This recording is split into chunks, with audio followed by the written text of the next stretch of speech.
A pocos días de los comicios generales del 23 de julio, tenemos con nosotros a los candidatos al Congreso y al Senado por la formación Vox. La candidata al Congreso, Teresa López, y al Senado, Yolanda Merelo y Carlos Verdejo. Vamos a hablar de las propuestas de Vox para los ceutíes y para España a partir de esas elecciones. Bienvenidos, Teresa, Carlos, Yolanda. Comenzando con la candidata al Congreso de los Diputados, quedan pocos días. ¿Cómo afronta estos pocos días que quedan para la cita con las urnas? Pues con muchísima ilusión, como empezamos la campaña, con muchísima responsabilidad.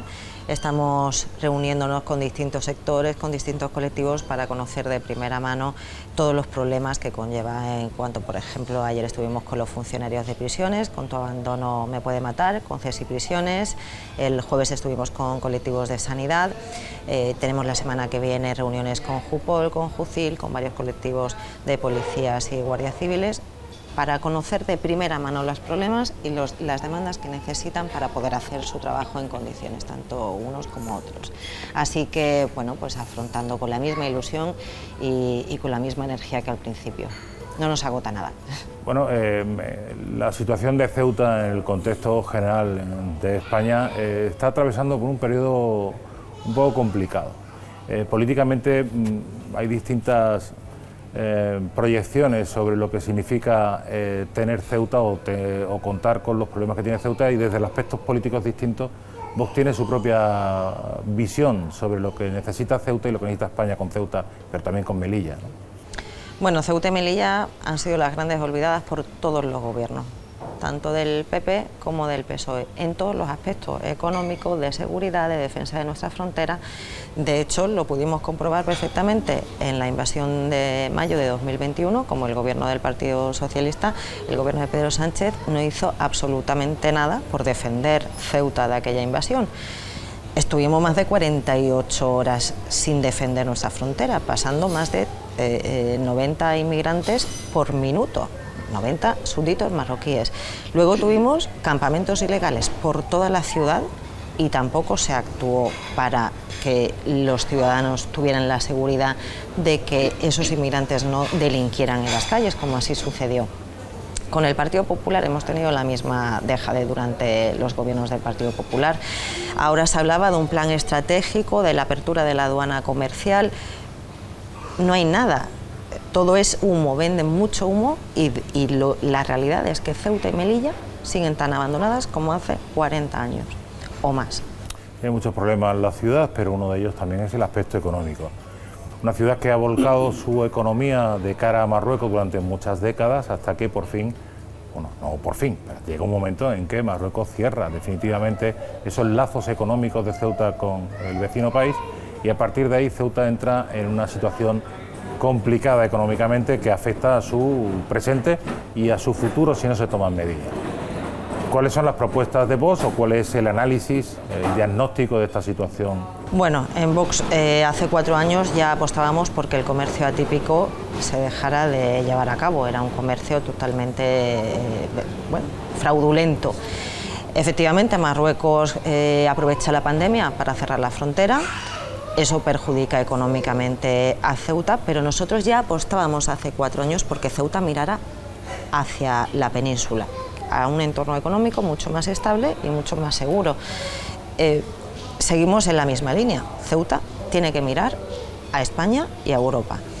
El problema del transporte, el problema de todo lo que no se ha incentivado desde hace 40 años por ese comercio que se estaba mirando a Marruecos, ahora hay que solucionarlo. Se hablaba ahora de una aduana comercial, como he dicho antes, que no ha tenido ninguna realidad. Se pasaron papel higiénico y no sé si alguna prueba más, como bueno, para hacer un poco el paripé de que se iba a llevar a cabo esa aduana comercial. Nosotros desde un principio dijimos que la aduana comercial, y además otro aspecto con la aduana comercial, la querían llamar aduana comercial regional. Me parece lamentable que el gobierno de España permita con un tercer país decir que se va a instalar una aduana comercial regional con Marruecos, cuando es una aduana comercial internacional en todo caso, que es una aduana comercial internacional que Marruecos jamás va a reconocer, porque si Marruecos reconoce esa aduana comercial, estaría reconociendo implícitamente la españolidad de Ceuta y Melilla, algo que Marruecos no está dispuesto a reconocer, porque todos conocemos desde que Marruecos es Marruecos, que ellos van a seguir solicitando Ceuta y Melilla como parte de su territorio. Eso afecta a la economía, efectivamente. Es un modelo económico que habrá que transitar hacia dónde queremos llegar con Ceuta, pero también afecta a este modelo económico otras circunstancias que los propios empresarios también demandan. Un transporte quizá más económico para la llegada de turistas, ¿no? La situación del transporte y del turismo en Ceuta, con sus potencialidades, todavía eso parece no estar cuajando, ¿no? No puede cuajar cuando tenemos unos precios en el transporte marítimo que sobrepasan la capacidad económica de cualquier ciudadano de clase media. La gente no puede venir a Ceuta y nada más que pasar una familia se te va medio sueldo y luego tienes que pasar 4 o 5 días, bueno, de vacaciones, ¿no? Y estar disfrutando de la ciudad. Es imposible por esos precios abusivos de las navieras que el gobierno no ha querido nunca regularizar y poner unos precios o incentivar que la gente tenga ciertas bonificaciones y no solo los residentes para poder venir a Ceuta y para que Ceuta sea conocida en el ámbito turístico en el resto de España. El transporte, la economía, la inmigración es otro de los aspectos fuertes de Vox. Bueno, en materia de inmigración, en Ceuta tenemos un problema muy grave que viene desde hace muchísimos años, una frontera que no es segura, una frontera que es asaltada continuamente. Lo vimos que por el Espigón, donde pasaron esos miles de inmigrantes, ahí no se ha hecho nada desde entonces y ya hace 2 años. No hay una voluntad política porque al contrario se incentivan todas esas políticas de puertas abiertas, de multiculturalismo, que al final solo trae caos, barbarie y que, nosotros decimos que lo que ha pasado en Francia puede pasar en España si eso no se ataja como se debe hacer. Es decir, todo inmigrante que ataque las puertas de tu casa tienen que ser expulsados inmediatamente y los menas tienen que ser repatriados con sus familias, que es donde mejor están y están dentro de su cultura, de sus raíces y no institucionalizados, que al final tenemos casos pues, de esos niños que son abusados en centros de menores. Y la inmigración viene muy a cuenta de la situación de la seguridad en Ceuta. Es generalizada la seguridad en España, la demanda de policía, guardias civiles, equiparación salarial, falta de medios, falta de personal, pero aquí en Ceuta la situación aún se agrava más. ¿Qué es lo que puede aportar Vox si llega a formar parte del gobierno o a gobernar respecto de estas demandas permanentes de policía, guardia civil y también de funcionarios de prisiones? Efectivamente, las fuerzas y cuerpos de seguridad del Estado en Ceuta y Melilla han estado abandonadas siempre. De hecho, cuando hay un ataque, cuando hay un salto masivo a la valla, siempre los medios de comunicación sacan esas imágenes de inmigrantes heridos, esa imagen buenista que se quiere dar con respecto al inmigrante, pero no se saca cuántos guardias civiles han sido rociados con excrementos o han sido heridos por el ataque de esos inmigrantes a España.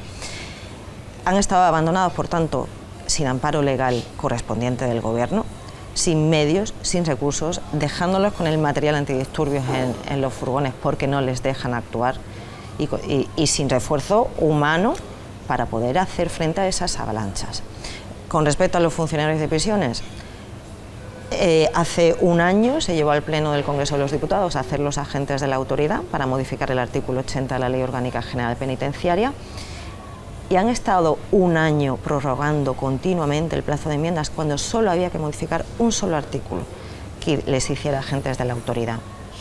No había ninguna voluntad de hacer los agentes de la autoridad. Cuando tú estás 1 año prorrogando solo la modificación de un artículo, cuando derogar la sedición o rebajar la malversación no ha llevado más de 2 semanas, es porque no hay ninguna voluntad política. Pero no es solo eso, es que la prisión de Fuerte Mendizábal lleva 4 años sin un módulo de aislamiento, sin un módulo específico para jóvenes, sin un refuerzo de personal. ¿Para qué queremos una macroprisión en Ceuta si no es con ese retorno económico de la inversión prevista en un principio por la Administración?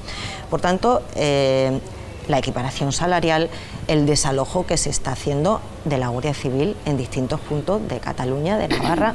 Es decir, es todo un despropósito y un abandono hacia las fuerzas y cuerpos de seguridad del Estado en general, y en Ceuta y en Melilla, desde luego, ya se ha hecho una dejación de funciones, por decirlo de alguna manera.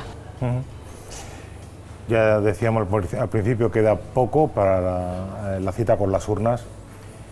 ¿Qué es lo que espera a partir del 23J?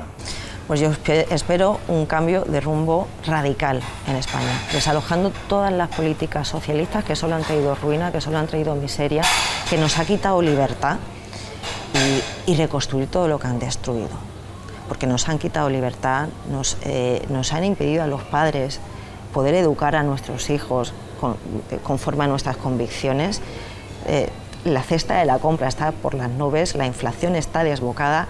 Es decir, es que no hay una sola cosa en la que España haya mejorado en los últimos 4 años. Es que estamos en la más absoluta ruina y miseria, que hay que remontar, reconstruir y empezar de cero, que va a costar, que no va a ser fácil, pero que esperemos que a partir del 23J poder hacer ese cambio de políticas, derogar todas esas políticas que solo han traído falta de libertad y de recursos para el ciudadano, y que haya ese cambio de rumbo de políticas, como de hecho hemos podido llevar a cabo en Castilla y León, en los acuerdos ahora firmados en Baleares, en Valencia o en Extremadura.